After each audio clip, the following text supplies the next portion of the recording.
अस्सलाम वालेकुम एवरीवन, कैसे आप सब लोग। उम्मीद करती हूँ सब लोग ठीक होंगे, खैरियत से होंगे और इस ज़बरदस्त मौसम को ना, बदलते हुए मौसम को, एकदम से बदलते हुए मौसम को ना भरपूर इंजॉय कर रहे होंगे। मज़े मज़े के हलवे बन रहे होंगे, पंजीरियाँ बन रही होंगी आप लोगों के घरों में, गर्मा गर्म चाय का कप, कभी कॉफ़ी। तो बस सर्दी में तो ये चीज़ें ही चलती हैं। अच्छा, लास्ट मंथ ना इतनी कोई ज़्यादा सर्दी फील नहीं हो रही थी, लेकिन इस मंथ में आकर ना सही वाली सर्दी ने अपना एहसास दिलाया कि हाँ, मैं वाकई आ गई हूँ। तो बस अब मेरे नाज नखरे उठाओ। हमारे वाली साइड पे भी ना अब सर्दी काफ़ी बढ़ चुकी है, तो इसी सिलसिले में मैं गई थी जी बाज़ार। और बड़ों का तो कोई इतना कोई नहीं, वो तो बर्दाश्त कर लेते हैं, लेकिन ये है कि बच्चों की तरफ से ना थोड़ी टेंशन हो जाती है कि मौसम एकदम से चेंज हो गया है, तो कहीं उनको सर्दी ना लग जाए, कहीं वो बीमार ना हो जाए। तो बस फिर मैं गई थी बच्चों के लिए शॉपिंग करने। कपड़ों की तो कोई इतनी समझ नहीं आई, लेकिन हाँ, कुछ जैकेट्स और बच्चों के जॉगर्स वगैरह ले आई हूँ। तो अब नेक्स्ट जाऊंगी तो इंशाल्लाह कपड़ों वगैरह की भी शॉपिंग हो जाएगी कंप्लीट। और हमारे यहाँ तो भाई सर्दियों की शॉपिंग स्टार्ट हो चुकी हुई है। और आप लोग भी मुझे कमेंट करके बताइएगा कि आप लोगों ने भी इस मौसम के लिहाज से अपनी शॉपिंग स्टार्ट की है या नहीं, तो बताइएगा ज़रूर। अच्छा, मैं जब भी शॉपिंग करने जाती हूँ ना, तो जो मेन चीज़ें मैंने लेनी होती है ना, वो तो मैं बाद में लेती हूँ, लेकिन हाँ, ये इस तरह की उटपटांग सी चीज़ें मैं उठा के सबसे पहले अपने शॉपिंग बैग में डाल लेती हूँ। और जो चीज़ें लेनी होती हैं उनको पसंद करती हूँ, उनको लेते हुए ऐवें ही शाम हो जाती है। और आजकल वैसे भी सर्दियों के जो दिन होते हैं वो होते भी बहुत छोटे से हैं। इधर घर के काम ख़त्म करके निकलो शॉपिंग करने, उधर से शाम हो जाती है, फिर वापस आने की जल्दी होती है कि बच्चे हैं, घर वापस जाके उनके लिए खाना बनाना है। तो इसी चक्करों में बस फिर फटाफट से निकला तो और हमारी शॉपिंग हो जाती है अधूरी। और वैसे भी ना इस मामले में हम ख़वातीन तो पहले ही बहुत ज़्यादा बदनाम है कि शॉपिंग करने जाएंगी ना तो आधी रात वहीं कर देंगी। तो मेरे साथ भी हमेशा ऐसा ही होता है। कि आप लोग के साथ भी ऐसा ही होता है कि शॉपिंग करने जाओ तो आधी रात तो वहाँ बाज़ार में ही हो जाती है? बताइएगा ज़रूर इस बारे में कि इस बात की डांट सिर्फ मुझे ही पड़ती है या आप लोगों के साथ भी ऐसा ही होता है। अच्छा जी, यहाँ पे मैंने अपनी थोड़ी सी शॉपिंग आप लोगों के साथ शेयर की है। ये टोटली जो चीज़ें हैं ना, ये मेरे चैनल के हवाले से हैं। मेरे पास क्रॉकरी है, अभी मेरे जेज की बहुत सारी ऐसी चीज़ें हैं जिनको मैंने अभी तक यूज़ नहीं किया, लेकिन उनमें ना मुझे लगता है कि वो मेरे चैनल के लिहाज से ना उनमें मेरे काम की कोई चीज़ नहीं है। तो बस जो जो मुझे ज़रूरत की चीज़ें चाहिए थी मैंने वही ली हैं। लेकिन बकौल मेरे मियाँ जी के, तुम जब भी बाज़ार जाती हो ना, ऐसा फालतू का सामान उठा के लाती हो कि जिस तरह की चीज़ें तुम्हारे पास पहले ही ढेर लगा पड़ा है। चीज़ें मेरे लिए फ़ालतू बिल्कुल भी नहीं होती। और ये मैंने शूज़ लिए थे अपने लिए, अच्छे लगे थे, इतने को महंगे भी नहीं थे, बस रीज़नेबल प्राइस में मिले थे मुझे, तो मैंने फटाफट से ले लिए कि घर में पहनने के लिए या फिर अम्मी के घर पास ही है। कभी कभी ऐसे होता है कि वॉक करते हुए हम चले जाते हैं, तो मुझे इस तरह के ना बहुत इजी से शूज़ चाहिए थे, तो ये मुझे बहुत अच्छे लगे थे और मैंने ले लिया। उसके बाद कुछ ये बच्चों के जॉगर्स हैं, तो बच्चों के शूज़, बच्चों के जूते और कपड़े तो हर साल जितने भी ले लो ना, नेक्स्ट ईयर उनको पूरे आते ही नहीं हैं, हमेशा छोटे ही होते हैं उनको।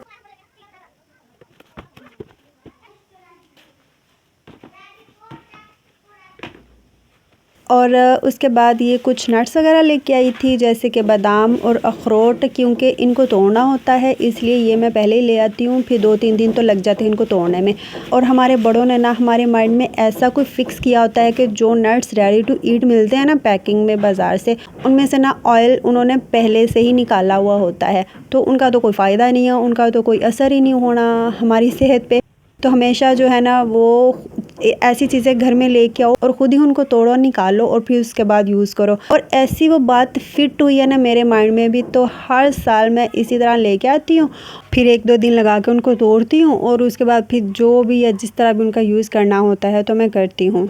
अच्छा जी, ये वाला जो ड्रेस है ना, ये मेरा अपना ज़ाती ड्रेस है, मतलब कि ये मुझे स्टिच होने के लिए नहीं आया था, ये मेरा अपना सूट था। जब बाज़ार गई थी ना तो मुझे पसंद आया, मैंने ले लिया। और लिटरली इस दफ़ा ऐसे हुआ कि जिसे मैं लेके आई थी ना, जस्ट नेक्स्ट डे ही मैंने इसको कटिंग किया और इसको फटाफट से सिलाई करने के लिए बैठ गई। वरना ऐसे होता है कि जिस भी सीज़न में मैं कपड़े खरीदूँ ना, चाहे वो सर्दियों के या गर्मियों के हो, ले तो मैं आती हूँ, उसको कटिंग भी कर लेती हूँ, लेकिन सिलाई करने का टाइम ही नहीं मिलता। और ये बेचारे ऐसे रुलते रहते हैं ना, अगले साल ही फिर इनको सिलाई करने का मुझे टाइम मिलता है। और जिससे मैंने ये वाला ड्रेस लिया था ना, मैंने उसी दिन ही सोच लिया था कि इसको मैंने ना आजकल में सिलाई करके रख लेना है, क्योंकि जब बाहर से सिलने के लिए आ जाते हैं ना तो अपने कपड़ों के लिए फिर टाइम बचता ही नहीं है।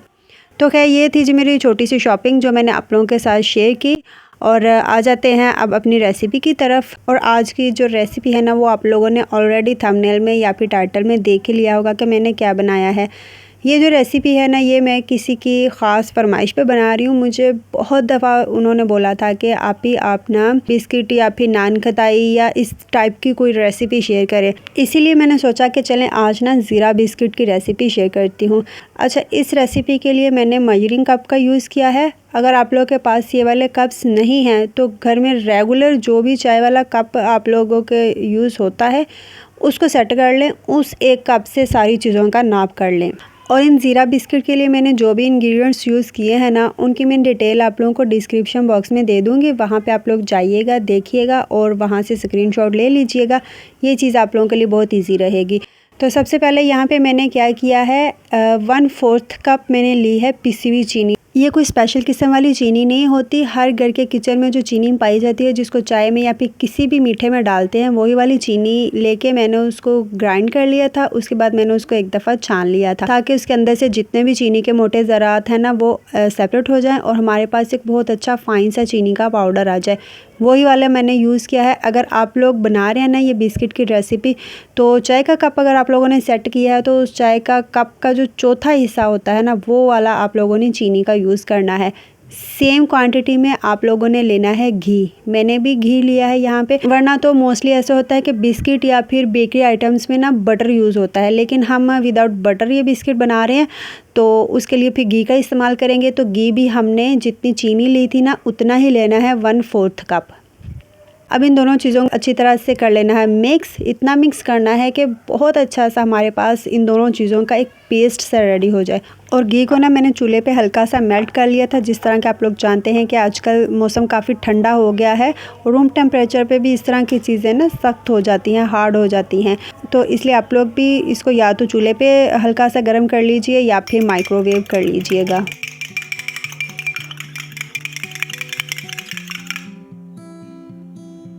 अब इसमें शामिल कर देना है अंडा। मेरे पास ये अंडा जो है ना, वो बहुत बड़े साइज़ का था। मैंने उसको तोड़ा, अच्छे से बीट किया, उसका मैंने हाफ़ यूज़ किया है। अगर आप लोगों के पास छोटे साइज़ का अंडा है तो वो आप सारा ही बीट करके ऐड कर लीजिए। फिर ड्रॉप्स इसमें डाल देंगे वनीला एसेंस के। वनीला एसेंस इसलिए ऐड किया है कि जो अंडे की एक मखसूस स्मेल होती है ना, वो इससे ख़त्म हो जाती है। उसके बाद इसमें ऐड कर देना है नमक। नमक इसमें हाफ़ टी स्पून जाएगा, ज़्यादा मत डालिएगा वरना फिर बिस्किट कड़वे हो जाएंगे।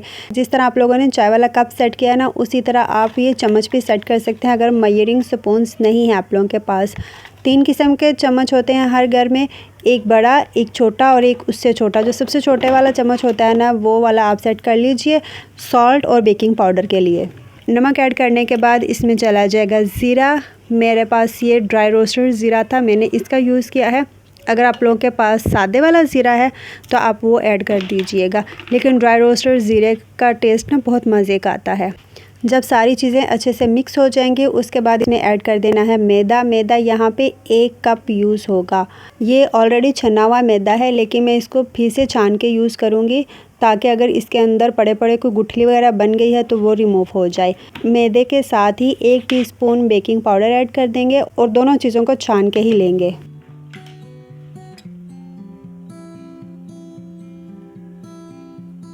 हाफ़ मैदा मैंने पहले डाला था, उसको एक दफ़ा मिक्स किया था। बाकी का जो हाफ़ है उसको मैंने फिर दूसरी दफ़ा ऐड किया था। इसी तरह ग्रेजुअली मैदा डालते जाएंगे और मिक्स करते जाएंगे, एक साथ ही सारा मत ऐड कीजिएगा।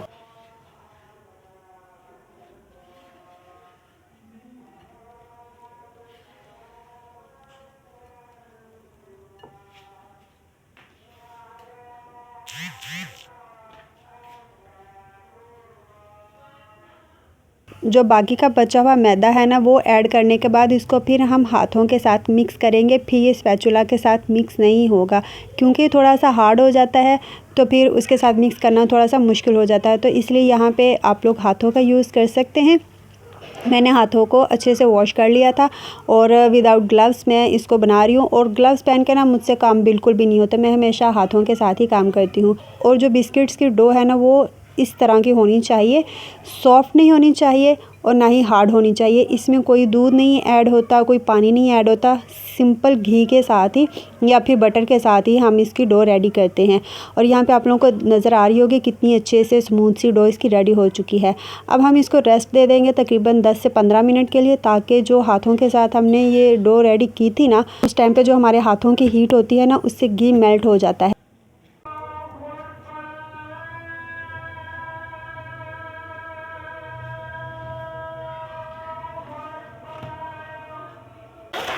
10 से 15 मिनट के लिए फ्रिज में रखेंगे, ज़्यादा टाइम के लिए नहीं रखेंगे, इतना टाइम काफ़ी होता है। अगर बिलफर्ज़ आप लोगों के पास टाइम नहीं है बनाने के लिए तो आप इसको ज़्यादा टाइम के लिए भी रख सकते हैं, ये ख़राब नहीं होता।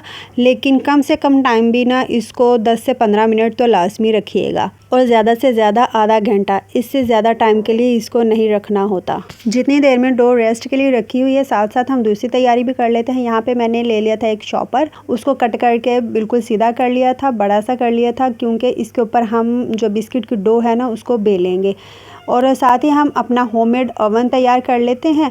तो चूल्हे के ऊपर रख देंगे कढ़ाई, उसके अंदर रख देंगे इस तरह का स्टैंड। अगर इस तरह का स्टैंड किसी के पास नहीं है तो सिंपल जो स्टील की प्लेट होती है ना उसको आप उल्टा करके रख दीजिए और उसको कवर कर दीजिए तकरीबन 5 से 7 मिनट या 10 मिनट। मीडियम फ्लेम पे हम इस कढ़ाई को कवर करके प्रीहीट कर लेंगे। साथ ही हम बेकिंग ट्रे को भी पहले से रेडी करके रख देते हैं, हल्का सा ऑयल लगा के इसको ग्रीस कर देंगे तो ये रेडी हो जाएगी। अगर नहीं भी लगाएंगे, ऑयल ग्रीस नहीं करेंगे तो भी चलेगा। मेरे पास ये पिज़्ज़ा वाली ट्रे थी तो मैंने इसका यूज़ किया है। अगर आप लोगों के पास ये नहीं है ना तो सिंपल जो घर में सिल्वर की या फिर स्टील की प्लेट होती है ना, आप उनका भी यूज़ कर सकते हैं, लेकिन वो नीचे से इस तरह बिल्कुल सीधी सी होनी चाहिए। उसको ग्रीस करेंगे नहीं करेंगे चलेगा, नीचे से बिस्किट बिल्कुल भी नहीं चिपकेंगे। तकरीबन 15 से 18 मिनट के बाद मैंने इसको बाहर निकाला था और इस टाइम पे ना ये बहुत अच्छे से सख्त सी हो गई थी डो। अब इसको हम रखेंगे इस चॉपर के ऊपर और इसको हल्का हल्का सा पहले हाथों के साथ प्रेस करके बड़ा कर लेंगे, फिर इसको हम बेलन के साथ बेल लेंगे।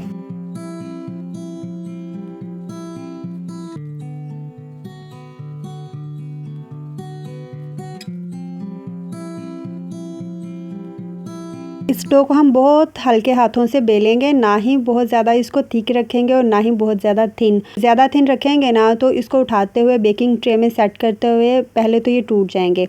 बहुत एहतियात से फिर इसको उठाना पड़ेगा और जब हम इसको बेक करेंगे ना तो इतनी जल्दी ये बेक हो जाएंगे, मे भी कि ये जल भी जाएँ। और अगर थिक रखेंगे ना तो ये ऊपर नीचे से तो अच्छे से बेक हो जाएंगे, लेकिन अंदर से ये कच्चे रह जाएंगे बिस्किट। तो इसलिए बहुत एहतियात से हमने इसको बेलना है। अच्छा, अब इन बिस्किट्स को ना शेप देने के लिए मेरे पास कोई कुकी कटर वगैरह नहीं थे, तो मेरे किचन में जो भी चीज़ें थी ना मैंने उनको इकट्ठा किया। एक जार का ढक्कन था और एक फीडर का ढक्कन था। तीसरा जो है वो जूसर जग के ढक्कन का जो अंदर वाला हिस्सा है ना वो मैंने निकाल लिया था और ये मुझे आइडियल लग रहा था। इससे बहुत अच्छी शेप आई थी बिस्किट की। जो हम पैकेट वाला ज़ीरा प्लस बिस्किट लेके खाते हैं ना, सेम वही साइज़ इन बिस्किट्स का रेडी हुआ था। और यकीन माने इन बिस्किट का टेस्ट भी ना पैकेट वाले बिस्किट जैसा ही था। और यहाँ पे जो डो को बेला था उसमें से जितने भी बिस्किट्स को शेप मैंने देना था दे लिया। अब इसमें से एक एक बिस्किट को उठाएंगे और बेकिंग ट्रे में सेट कर देंगे। और ये हमने इतना थिक रखना है, ना इससे ज़्यादा मोटा और ना ही से ज़्यादा पतला। एक एक बिस्किट को उठाएंगे, थोड़े थोड़े फासले पे ट्रे में सेट कर देंगे। उसके बाद जो हमने होममेड अवन रेडी किया हुआ था, अपना देसी अवन जो तैयार किया था, उसमें रख के आराम से हम इसको बेक कर लेंगे। और ये जो बाकी का मटेरियल है इसको दोबारा से इकट्ठा करेंगे, ये हमारा वेस्ट नहीं जाएगा। दोबारा से बेलेंगे, जितने बिस्किट निकलेंगे उसमें से निकाल लेंगे, जो बिल्कुल एंड पे रह जाएगा उसको हम इस तरह हाथ से शेप दे के तो हम सेट करके रख देंगे। अच्छा, ये जो ज़ीरा बिस्किट्स हैं ना ये मेरे बहुत फेवरेट किस्म के बिस्किट हैं। थोड़े से नमकीन टाइप के होते हैं ना, इसलिए मुझे ये कुछ एक्स्ट्रा ही पसंद होते हैं। और इसमें जो ज़ीरा होता है ना, बस उस वजह से मुझे ये बिस्किट पसंद है। इसलिए फिर मैंने इसके ऊपर हल्का हल्का सा ना ज़ीरा और डाल दिया था और उसको हाथों से हल्का हल्का सा प्रेस कर दिया था ताकि वो उसके साथ चिपक जाए।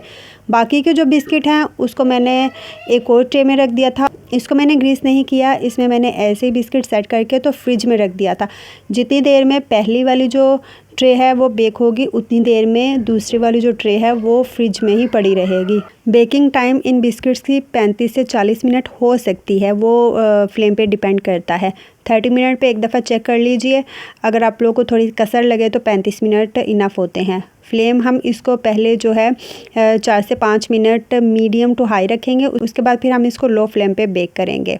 अवन का मुझे कोई इतना ख़ास तजुर्बा नहीं है, लेकिन हाँ सुना है कि 15 से 20 मिनट में रेडी हो जाते हैं 180 डिग्री पे। उप्स, कोई नहीं, होता है कभी कभी ऐसे। मुझे भी गर्म लगा था तो हाथ से छूट गया, लेकिन अच्छा है कि बाहर नहीं ट्रे गिरी, वरना मुझे बहुत दुख होता इतनी मेहनत के बाद। चूल्हा बेकिंग के लिए ना मैं यहाँ पे आपको एक टिप या फिर ट्रिक बता रही हूँ। वो होता ऐसे है कि जो भी चीज़ हम कढ़ाई में चूल्हे के ऊपर बेक करते हैं ना, उसके ऊपर से कलर नहीं आता। तो मैं क्या करती हूँ कि लास्ट वाले 5 मिनट दूसरी साइड पे मैं तवे को अच्छा सा गर्म करती हूँ फुल आंच पे। उसको फिर मैं जो आखिरी वाले 5 मिनट होते हैं ना, वो गर्म करके उसके ऊपर रख देती हूँ। फिर इस तरह ये होता है कि जो भी चीज़ हम बेक कर रहे हैं, पिज़्ज़ा हो, केक हो या फिर इस तरह बिस्किट हो, कुछ भी हम बेक कर रहे हैं ना, उसके ऊपर से भी बहुत अच्छा प्यारा सा कलर आ जाता है। और इस तरह करने से ना कोई भी गेस नहीं कर पाता कि हमने इसको चूल्हे पे बेक किया है या फिर अवन में। तो आप लोग ना ये ट्रिक ज़रूर आजमा के देखिएगा, दुआएं देंगे मुझे।